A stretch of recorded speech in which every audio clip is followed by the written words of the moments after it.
ಒಂದು ಹೆಣ್ಣಿನ ಮನಸ್ಸನ್ನು ಯಾವತ್ತಿಗೂ ನೋಯಿಸಬೇಡಿ. ಅವಳು ನಿಮ್ಮನ್ನು ಕ್ಷಮಿಸಬಹುದು, ಆದರೆ ನೀವು ಆಡಿದ ಮಾತು, ನೀವು ಮಾಡಿದ ನೋವು ಖಂಡಿತ ಆಕೆಯ ಮನಸ್ಸಿನಲ್ಲಿಯೇ ಉಳಿದಿರುತ್ತದೆ. ಕೆಲವು ಹೆಣ್ಣು ಮಕ್ಕಳು ದುಃಖ ಅರ್ಥ ಮಾಡಿಕೊಳ್ಳುವುದೇ ಕಷ್ಟ. ಅವರು ಯಾವ ಮನೆಯಲ್ಲಿ ಹುಟ್ಟಿರುತ್ತಾರೋ ಅದೇ ಮನೆಯಲ್ಲಿ ಅವರಿಗೆ ಜಾಗವಿರುವುದಿಲ್ಲ. ಮದುವೆಯಾಗಿ ಬಂದ ಹೆಣ್ಣಿನ ಬಳಿ ತವರು ಮನೆಯಿಂದ ಏನೇನು ತಂದೆ ಎಂದು ಕೇಳುವವರೇ ಹೆಚ್ಚು. ಆದರೆ ಯಾರೂ ಕೂಡ ಏನೇನು ಬಿಟ್ಟು ಬಂದೆ ಎಂದು ವಿಚಾರಿಸುವುದಿಲ್ಲ. ಪ್ರಕೃತಿಯ ವೈಶಿಷ್ಟ್ಯತೆಯ ಪ್ರತಿರೂಪವೇ ಹೆಣ್ಣಾಗಿ, ಬಂಧುವಾಗಿ, ಸ್ನೇಹಿತೆಯಾಗಿ, ಮಗಳಾಗಿ, ಪ್ರೇಯಸಿಯಾಗಿ, ಅತ್ತೆಯಾಗಿ, ಅಮ್ಮನಾಗಿ, ಮತ್ತೊಬ್ಬರ ಭಾವನೆಗಳಿಗೆ ಸ್ಪಂದಿಸುತ್ತಾ ಮನೆ ಜ್ಯೋತಿಯಾಗಿ ಬೆಳಗುತ್ತಿರುವವಳು. ಹೆಣ್ಣು ಪ್ರಕೃತಿಯಂತೆ ತಾಳ್ಮೆಯನ್ನು ಹೊಂದಿದ್ದು ಸೂರ್ಯನಂತೆ ಪ್ರಜ್ವಲಿಸುವಳು.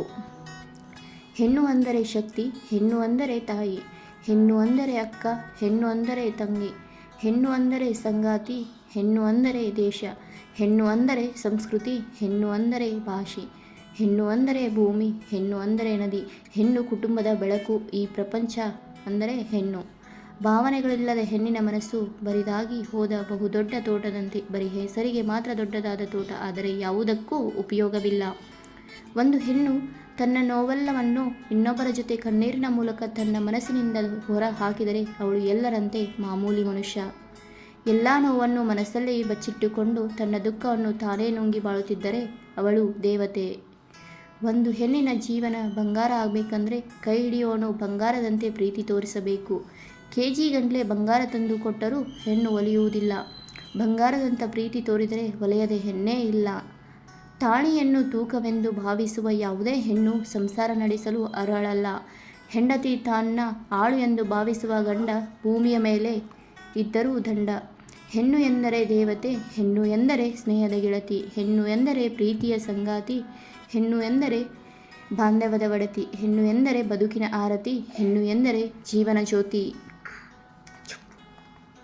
ಒಂದು ಗಂಡು ಹೇಗೆ ಪ್ರೀತಿಯನ್ನು ಮಾತುಗಳಲ್ಲಿ ವ್ಯಕ್ತಪಡಿಸುತ್ತಾನೆಯೋ, ಹೆಣ್ಣು ಅದಕ್ಕಿಂತ 100 ಪಟ್ಟು ಹೆಚ್ಚು ಪ್ರೀತಿಯನ್ನು ತನ್ನ ಮೌನದಲ್ಲಿ ವ್ಯಕ್ತಪಡಿಸುತ್ತಾಳೆ.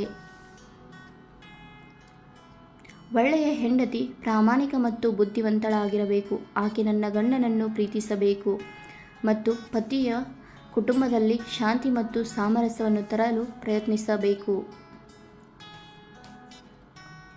ಗಂಡು ಇಲ್ಲದೆ ಹೆಣ್ಣು ಬದುಕಬಲ್ಲಳು, ಏಕೆಂದರೆ ಹೆಣ್ಣಿಗೆ ಆತ್ಮವಿಶ್ವಾಸ ಹೆಚ್ಚು. ಹೆಣ್ಣು ಇಲ್ಲದೆ ಗಂಡ ಬದುಕಲಾರ, ಏಕೆಂದರೆ ಗಂಡಿಗೆ ಆತ್ಮವಿಶ್ವಾಸವೇ ಹೆಣ್ಣು. ಒಮ್ಮೊಮ್ಮೆ ಹೆಣ್ಣಿಗೆ ಹೆಣ್ಣೇ ಶತ್ರುವಯ್ಯ, ಯಾರು ಬಲ್ಲರೂ ಅವರೊಳಗಿರುವ ಮರ್ಮವನ್ನ. ಬದುಕುತ್ತಿದ್ದರೆ ಬಾಯಿ ಬಡ್ಕೋತಾರೆ, ಕೆಳಗೆ ಬಿದ್ದರೆ ಆಡ್ಕೋತಾರೆ.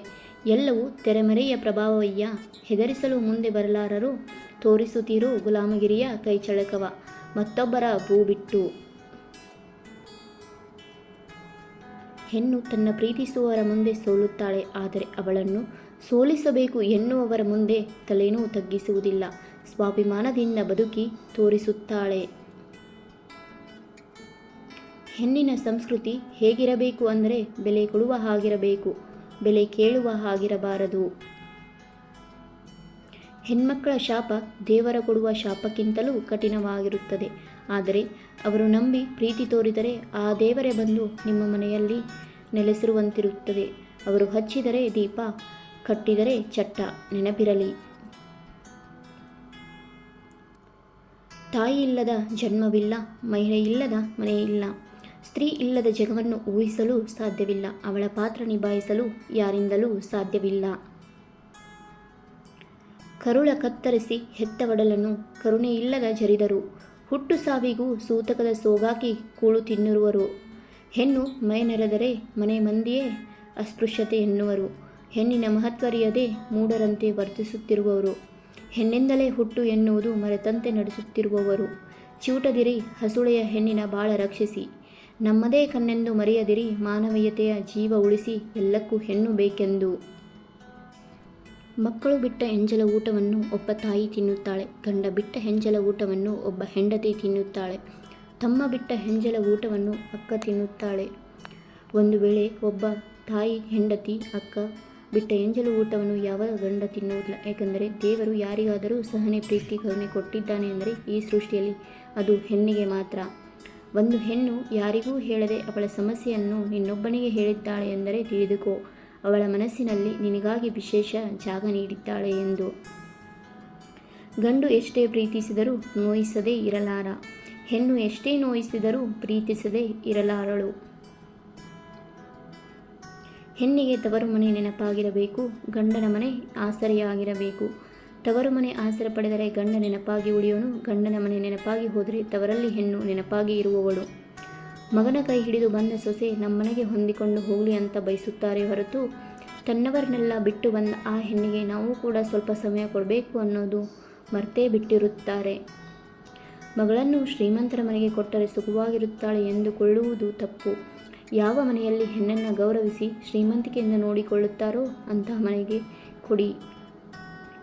ನನಗೆ ಸಿಗುವ ಹೆಣ್ಣು ದೇವತೆ ಥರ ಇರಬೇಕು ಎಂದು ಗಂಡ ಬಯಸುವುದು ತಪ್ಪಲ್ಲ. ಆದರೆ ಮೊದಲು ಅವಳಿಗೋಸ್ಕರ ನಿನ್ನ ಮನೆ ಮತ್ತು ಮನಸ್ಸನ್ನು ಸ್ವರ್ಗದ ತರಹ ಇಟ್ಟುಕೋ, ನಂತರ ಬಯಸು. ಏಕೆಂದರೆ ದೇವತೆಗಳು ಕೇವಲ ಸ್ವರ್ಗದಲ್ಲಿ ನೆಲೆಸುವುದು, ನರಕದಲ್ಲ. ದಯವಿಟ್ಟು ಹೆಣ್ಣನ್ನು ಪೂಜಿಸದಿದ್ದರೂ ಪರವಾಗಿಲ್ಲ, ಹೆಣ್ಣನ್ನು ಪ್ರೀತಿಸಿ ಗೌರವಿಸಿ.